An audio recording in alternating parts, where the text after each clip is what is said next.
g'day, bonjour, hi, I'm Michaela and welcome to my kitchen. Today we're going to be making a cottage cheese bread. Yes, I love cottage cheese because it's such a great source of protein, it's a great snack, and it's super versatile. Now, you do have to be careful with the sodium in cottage cheese. A lot of them are high in salt, so find one that's low in salt. So this one is a bread. It's actually gluten-free. There's no flour in it. There are eggs though. I'm going to use baking powder. That's going to help it puff up and rise a bit. So we're going to take some oats. I'm going to take some eggs. I'm going to put it all in the blender with the Cuisinart. And then we're going to take some cottage cheese. Now I've strained all the liquid from the cottage cheese. Whoops.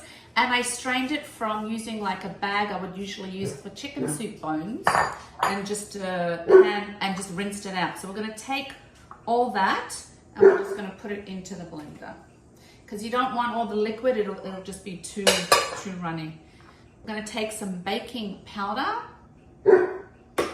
some olive oil, and we're going to put all that together in the blender.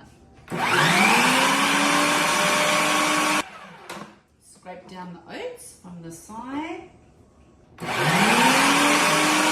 It's all being blended together nicely and it's creamy in texture.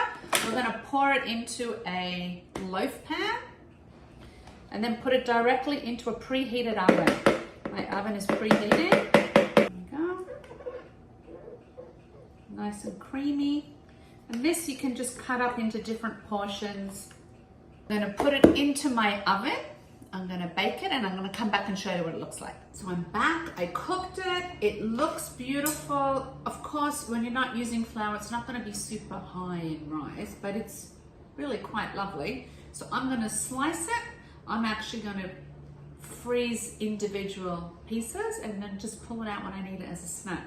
So let's just have a look inside. It's still a little bit warm. Perfect, look, it's even got the consistency of bread. Simple ingredients, great snack, full of protein, cottage cheese bread. Enjoy.